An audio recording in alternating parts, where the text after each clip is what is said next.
My name is Miranda Cole. I'm 32, an accountant in Reno, Nevada, living in the apartment I worked years to buy.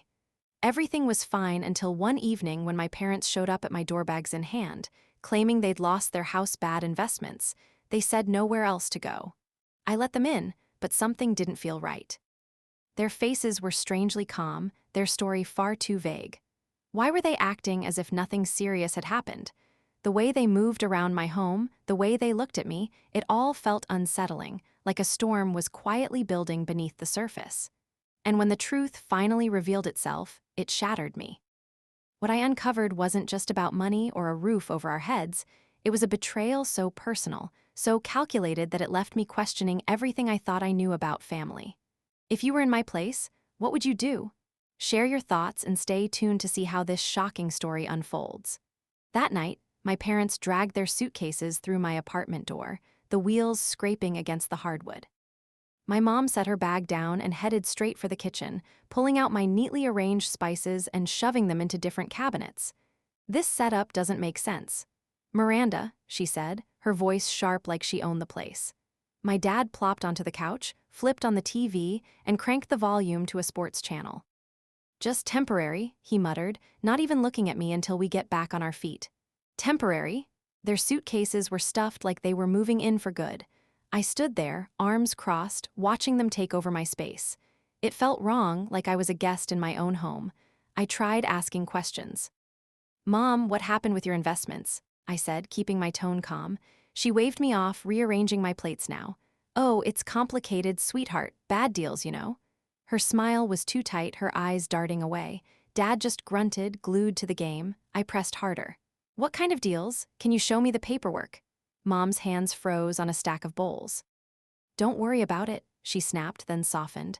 "You're such a good daughter letting us stay. That didn't answer anything." Dad chimed in, still not looking up. "Yeah, Miranda, relax, we'll figure it out." Their dodges made my stomach twist. Why couldn't they give me a straight answer? I retreated to my bedroom, locking the door.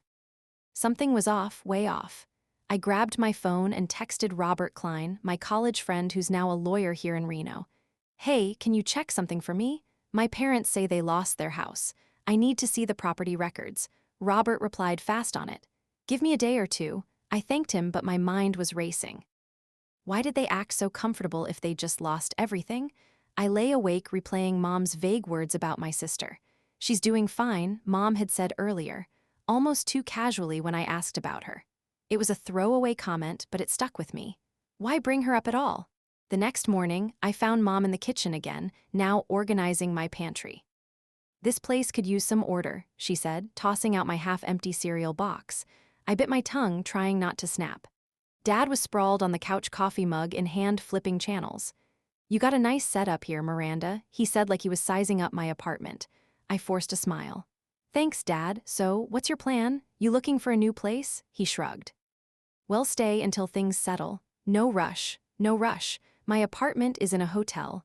I pressed again. "What about your savings? Any leads on jobs?" Mom cut in from the kitchen. "Stop interrogating us, Miranda. We're your parents." Her voice had an edge like I'd crossed a line. I headed to work, my head spinning. At the office, I kept thinking about Mom's comment about my sister. It was so random, so out of place. I tried calling her, but she didn't pick up. Typical. She's always been the golden child, the one they fawned over while I worked for everything. I pushed the thought aside and focused on my spreadsheets, but it nagged at me. Why mention her now? That evening, back at the apartment, I caught Mom on the phone, her voice low. "Yes, she's fine with us staying," she said, then paused. "No, don't worry about it." She hung up quick when she saw me. "Who was that?" I asked. "Just a friend," she said, brushing past me to the kitchen. I didn't buy it. I texted Robert again, pushing for answers. "Anything on the house yet?" he replied. Still digging. "Found something weird about a recent sale. I'll call you tomorrow." Weird? That word hit me hard. I sat on my bed, staring at the suitcases, still cluttering my living room. Mom was humming in the kitchen, moving my stuff around like she'd already claimed it. Dad's laughter echoed from the TV. This wasn't temporary. They were settling in, and I was losing control of my own home. I needed answers fast. The next day, I watched them closer. My mom was in my living room now, moving my bookshelves, stacking my novels like they were hers. "This could use a better layout," she said, not even glancing at me. My dad was pacing near the window, muttering about how my balcony needed new railings. "We could fix this place up, Miranda." He said, his tone too casual, like he was planning a renovation. I stood by the kitchen counter, gripping my coffee mug. Fix it up for what I asked. Mom ignored me humming as she shoved my photo frames into a corner. Dad just shrugged. "Make it more comfortable, you know?" "Comfortable for who?" I tried again. "When are you planning to leave?" I said, keeping my voice steady. Mom's humming stopped. "Don't be so pushy," she snapped, turning back to the shelves. I wasn't letting it go. "You said this was temporary. What's your next step?" I pressed. Dad looked annoyed, scratching his neck. "We're working on it, Miranda. Give us time." Time? They'd been here 2 days, acting like they own my apartment. Mom started wiping down my coffee table, even though it was spotless. "You worry too much," she said, her smile forced. I opened my mouth to argue, but my phone buzzed. It was a text from Linda Marsh, my coworker. "Saw your sister on Instagram. She's posting pics of a fancy new house in Reno." "What's that about?" My heart sank. A new house. I stared at the message, my grip tightening on the phone. Mom's vague comment about my sister yesterday flashed back. This wasn't adding up. I stepped into my bedroom, shutting the door. I opened Instagram and scrolled through my sister's posts.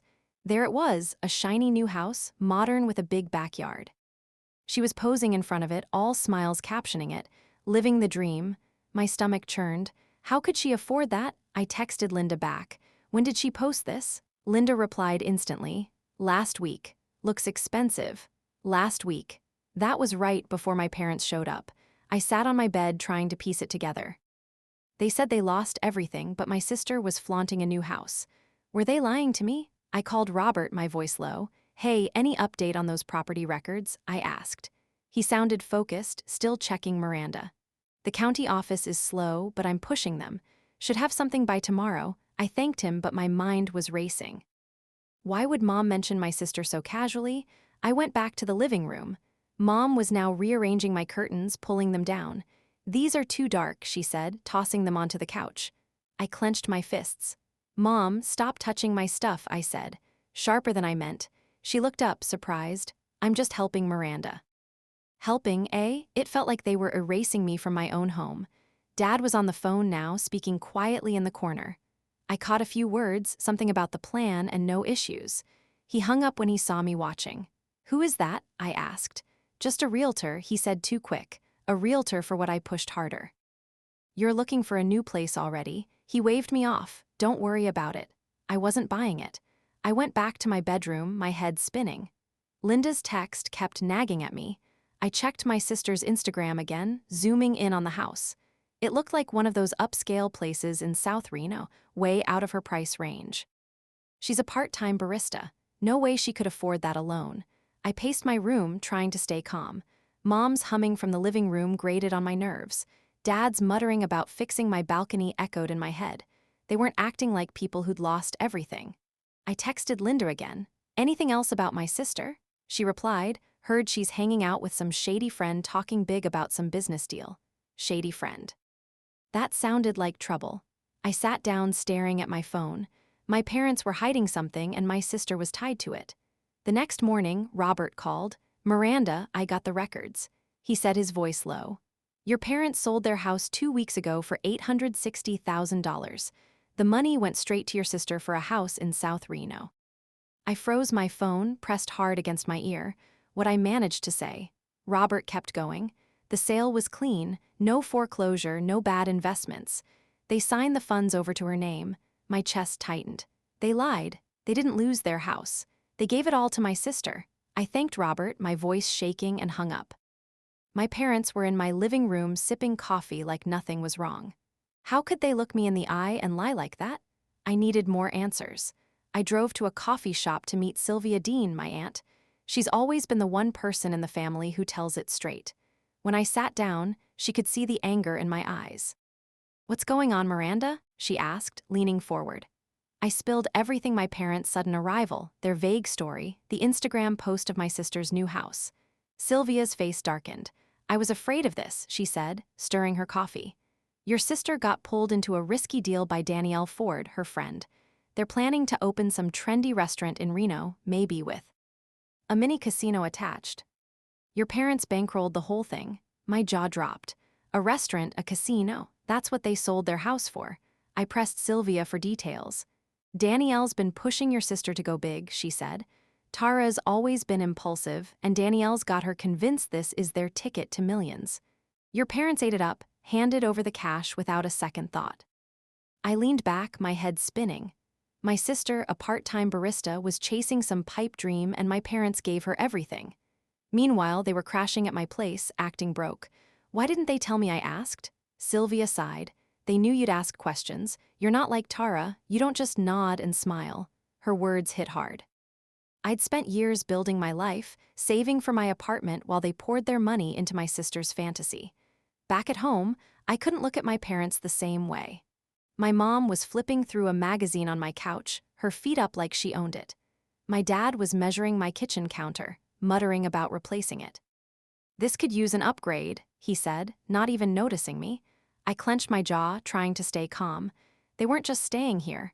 They were settling in, planning to take over my space while my sister lived in a mansion they paid for.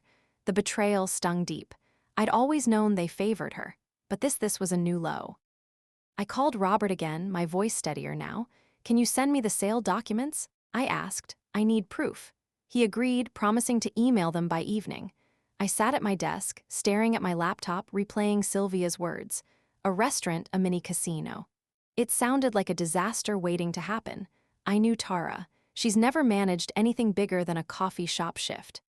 And Danielle, I'd met her once, all flash and big promises. This was their scheme, and my parents were all in leaving me to clean up the mess. I opened my sister's Instagram again, scrolling through her posts. Every picture screamed, money, new furniture, a sleek kitchen, a pool in the backyard. My parents' money. I felt sick. They'd lied to my face, moved into my home, and thought I'd just let it slide. I wanted to confront them right then, but I needed those documents first. I had to be sure. I paced my bedroom, my anger building. My mom called from the living room, Miranda, come eat with us. Her voice was cheerful, like we were one happy family. I didn't answer. I couldn't sit across from them, pretending everything was fine. Sylvia texted me later. Be careful, Miranda. Your parents won't take kindly to being called out. I knew she was right. They'd always brushed off my questions, but this time I wasn't backing down. I was done being their doormat. The truth was out, and I was ready to face them. That evening, I couldn't hold back. I marched into the living room where my mom was folding blankets she'd brought, stacking them on my chair. My dad was tinkering with my thermostat, grumbling about the settings. I took a deep breath. Mom, Dad, we need to talk, I said, my voice firm. Mom looked up, eyebrows raised. What's this about Miranda? She asked, folding her arms. I held up my phone showing the email. I know you sold your house. $860,000 all to my sister. No bad investments. So why are you here lying to me? Mom's face tightened, but she forced a laugh. You're overreacting, she said, turning back to the blankets. It's not like that. I stepped closer. Then show me your bank statements, prove you're broke. Dad stopped messing with the thermostat, his jaw clenching. Don't talk to your mother like that, he snapped. I didn't back down, I deserve the truth. You gave my sister a fortune, and now you're taking over my home. Why? Mom's eyes narrowed. We're your parents, Miranda. You owe us. Owe them? My blood boiled. I owe you nothing, I said, my voice rising. I worked for this apartment. You chose to give everything to her. Why lie? Mom slammed a blanket down. Stop it, Miranda. You're so selfish, she shouted. I pushed harder. Selfish? You sold your house, gave her the money, and now you're using me. Show me the proof or admit you lied. Her face turned red, her hands shaking. Before I could react, she stepped forward and slapped me across the face. The sting shocked me, my cheek burning. I stumbled back, staring at her. Dad froze his eyes wide. Pamela, enough, he barked, but she just glared at me, breathing hard. My phone rang, cutting through the tension. It was Linda. I stepped into the hallway, my hand on my cheek. Miranda, you okay? She asked. I just heard your sister's been blowing money like crazy, fancy dinners, designer bags, the works. I clenched my fist. Thanks, Linda, I said, my voice tight. She's living it up while my parents crash here. I hung up, my anger surging. Tara was out there wasting their money while they tried to guilt me into giving up my home. A loud knock startled me. I opened the door to find Edward Blake, my neighbor, looking concerned. "Everything all right, Miranda?" he asked. I heard shouting. I forced a nod, my cheek still stinging. "Just a family disagreement, Mr. Blake," I said, trying to sound calm. He frowned, glancing past me. "If you need anything, I'm right next door." I thanked him and shut the door, turning back to my parents. They were whispering now, Mom's face still flushed. Dad avoiding my gaze. I took a deep breath, steadying myself. "You need to leave," I said, my voice low but firm. Mom laughed sharp and bitter. "You're kicking us out after everything we've done for you." I stood my ground. "You lied to me, took over my home, and now this." I touched my cheek, the pain fueling my resolve. "Get your things and go." Dad stepped forward, his voice softer. "Miranda, let's talk this out. We're family." I shook my head. "Family doesn't lie like this. You have until tomorrow morning." Mom scoffed, grabbing a blanket and storming to the guest room. Dad followed, muttering under his breath. I stood alone in my living room, my heart pounding. Linda's call, Edward's knock, and that slap, they all confirmed it. My parents weren't here to rebuild. They were here to take. I wasn't letting them win. The next morning, I stood firm. My cheek still stung from Mom's slap, but I was done playing nice. I walked into the living room where my parents were eating breakfast at my table, their suitcases still cluttering the corner. I crossed my arms. "You have 30 minutes to pack and leave," I said, my voice steady. Mom's fork froze midair. "What are you talking about, Miranda?" she said, her tone sharp. Dad set his coffee down, his eyes narrowing. "You're serious?" he asked. I nodded. "I know you lied about losing your house. You gave my sister everything and thought you could just take over my place. Time's up." Mom laughed, but it was nervous, shaky. "You can't do this," she said, pushing her plate away. "We're your parents." I didn't flinch. "This is my home. You have 30 minutes or I'm calling the police." Dad slammed his hand on the table. "You ungrateful child," he shouted. "After all we've done, you'd throw us out." I held his gaze. "You lied to me. You chose her over me. Get out." Mom's face crumpled, but I wasn't buying the act. She stood grabbing her purse. "You'll regret this, Miranda," she said, her voice trembling. They didn't move. 10 minutes passed, then 15. Mom started packing a bag, but slowly, like she was stalling. Dad just sat there glaring at me. "We're not going anywhere," he said, crossing his arms. "You can't make us." My stomach twisted, but I'd had enough. I picked up my phone and dialed 911. "Hi, I need officers at my apartment," I said, keeping my voice calm. "My parents are refusing to leave my property." Mom's eyes widened. "You're calling the cops on us?" she shrieked. I didn't answer, giving the dispatcher my address. 20 minutes later, 2 officers knocked on my door. I let them in, my heart pounding. "Ma'am, can you explain the situation?" One asked, his badge reading, Officer Carter. I showed them my lease, proving I own the apartment.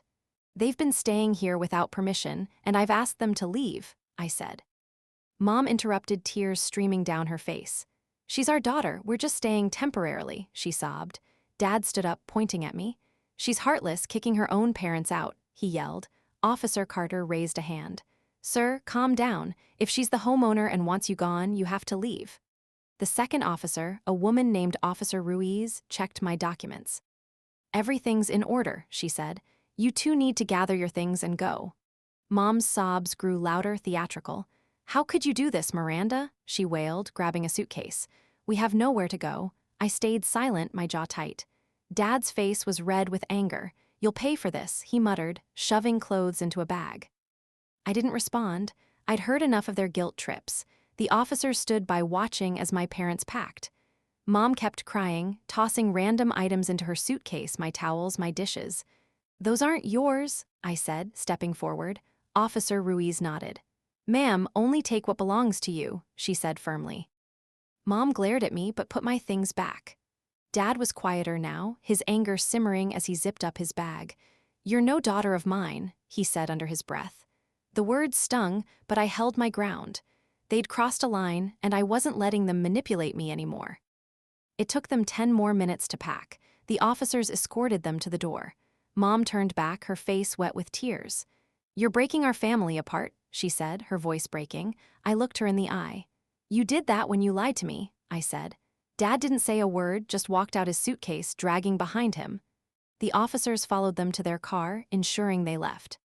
I watched from my window as they drove away, my heart heavy but resolute. I closed the door, the silence deafening. My apartment was mine again, but the weight of what I'd done. Lingered, I wasn't backing down though. They made their choice and I made mine. Days later, I heard the fallout. Sylvia called me, her voice heavy. Your parents showed up at your sister's new house, she said. It didn't go well. Apparently, my mom and dad had arrived at Tara's doorstep, expecting to move in. Tara let them stay, but within 3 days they were at each other's throats. My sister, flushed with her fancy new home, didn't want them cramping her style. Sylvia said Tara kicked them out after a screaming match accusing them of meddling in her life. I wasn't surprised. Tara has always been quick to take but not to share. I sat at my desk processing it. My parents had burned their bridges with both of us now. Then Sylvia dropped another bomb. Tara's in trouble, she said. That restaurant and mini casino project with Danielle, it's collapsing. I leaned forward, gripping my phone. What happened? I asked. Sylvia explained that Danielle had mismanaged the funds, blowing most of the 860 farers on flashy decor and bad contracts. The project never even opened. Suppliers backed out. Permits fell through. Tara was left with nothing, and the bank was moving to repossess her house. I closed my eyes, the weight of it sinking in. My parents had gambled their entire savings on my sister's reckless dream, and now they were all paying the price. I thought that was the end of it, but I was wrong. A week later, Linda texted me screenshots from a local Reno community group online. My parents were spreading lies, telling anyone who'd listened that I'd abandoned them, thrown them out heartlessly, and left them homeless. Miranda's always been selfish. One post quoted my mom saying, another had my dad claiming I'd turned my back on family. My stomach churned. They'd lied to me, taken over my home, and now they were dragging my name through the mud. I showed the posts to Robert, who was at my apartment going over some paperwork. This is defamation, he said, his voice firm. You can sue them for this. I hesitated. Suing my own parents felt extreme, but their lies were spreading fast. Neighbors I barely knew were giving me cold looks at the grocery store. I called Sylvia, needing her perspective. They're trying to save face, she said. They're embarrassed and lashing out, but you can't let them ruin your reputation. Her words hit home. I'd worked too hard to let their rumors define me. What do I do? I asked. Sylvia was blunt. Fight back. Show them you're not their scapegoat. I nodded. Even though she couldn't see me, she was right. I had to protect myself. Robert got to work. He drafted a cease and desist letter demanding my parents retract their statements publicly or face a defamation lawsuit. We've got the evidence, he said, pointing to the screenshots and my lease, proving I own my apartment. They can't argue with this. I signed the letter, my hands steady, but my heart racing. Robert sent it to my parents through a process server, ensuring they couldn't ignore it. I waited, unsure how they'd react. Would they double down or back off? A few days later, I got a call from a number I didn't recognize. It was my mom, her voice shaky. Miranda, why are you doing this? She asked. You're tearing us apart. I clenched my jaw. You spread lies about me, I said. You said I abandoned you when you lied and tried to take my home. Stop or I'll see you in court. She went quiet, then hung up. I didn't feel good about it, but I felt strong. Within a week, the posts were gone. My parents issued a public apology on the same community group, admitting they'd misspoken about me. It was short, grudging, but it was enough. Robert checked with his contacts. No new rumors had popped up. Sylvia texted me, proud of you, Miranda. You stood your ground. I sat in my apartment now, peaceful again, and let out a long breath. My parents had lost everything. Their house, their relationship with Tara, and now their credibility. I hadn't wanted it to end like this, but they'd forced my hand. I wasn't their doormat anymore. Weeks later, I found peace. I blocked my mom, my dad, and my sister on every platform, phone, email, social media. Their numbers sat in my blocked contacts, a quiet reminder of the line I'd drawn. My apartment felt like mine again. No suitcases cluttering the corners, no one rearranging my things. I walked through my living room, running my fingers over the furniture I'd worked so hard to buy. For the first time in months, I could breathe. The silence wasn't heavy anymore. It was freeing. I'd spent years trying to please my family, always coming second to Tara, but no more. I was done chasing their approval. Sylvia stopped by one afternoon, bringing coffee and her usual blunt wisdom. You did the right thing, she said, sitting on my couch. Family doesn't get a free pass to hurt you. I nodded, stirring my latte. It's hard, I admitted. I keep wondering if I was too harsh. Sylvia shook her head. You set boundaries. That's Stree. NGTH, Miranda, not cruelty. Her words sank in. I'd always seen boundaries as selfish, but now I understood they were how I protected myself. Sylvia squeezed my hand. You're tougher than you think, she said. I smiled, feeling a weight lift. Linda kept me grounded, too. We met for lunch at a diner near my office, splitting fries and trading stories. You're better off without them, she said, dipping a fry in ketchup. I saw your sister's latest post. She's still acting like nothing's wrong. I sighed, shaking my head. Tara had lost her house, but she was back to posting selfies, pretending her life was perfect. I didn't check her page anymore. It wasn't worth the energy. I'm done with her drama, I told Linda. She grinned. Good. Focus on you now. Her support steady and no nonsense reminded me I wasn't alone. I started small rituals to reclaim my space. I bought new curtains, bright ones that let the Nevada sun flood my apartment. I rearranged my bookshelves, organizing them exactly how I wanted. Every choice, no matter how small, felt like a declaration of my independence. I wasn't just surviving. I was building a life that was mine. At work, I threw myself into my spreadsheets, finding comfort in the numbers. They didn't lie or manipulate, they just were. My boss noticed my focus, even hinting at a promotion. For the first time, I felt like I was moving forward, not just holding on. Sylvia invited me to her place for dinner one evening. Over homemade lasagna, she shared stories of her own fights with family, how she'd learned to stand up for herself decades ago. You're not defined by them, Miranda, she said, passing me a plate. You're defined by what you do next. Her words stuck with me. I wasn't the daughter who'd abandoned her family, as my parents had claimed. I was the woman who'd fought for her peace, who'd learned her worth. I thanked Sylvia, feeling a warmth I hadn't in a long time. Linda texted me updates about work and life, checking in like a true friend. You're killing it, she wrote one day with a picture of her dog wearing a tiny hat. I laughed, saving the photo. These moments, small, real human, were what mattered now.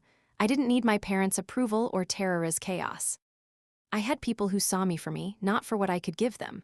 One night, sitting on my balcony, I thought about everything I'd been through. The lies, the betrayal, the fight to take back my home. It had all led here. I'd learned to value myself, to say no without guilt. I'd drawn a line and I wasn't crossing it again.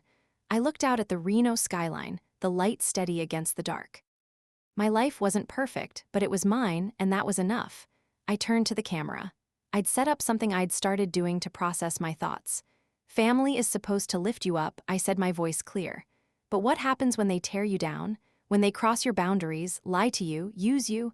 I had to make a choice to let them walk over me or to stand up. I chose me. What would you do if family crossed your boundaries? I stopped recording, feeling lighter. Maybe someone out there would hear my story and find their own strength. The story ends here. Now, let's listen to some music to relax.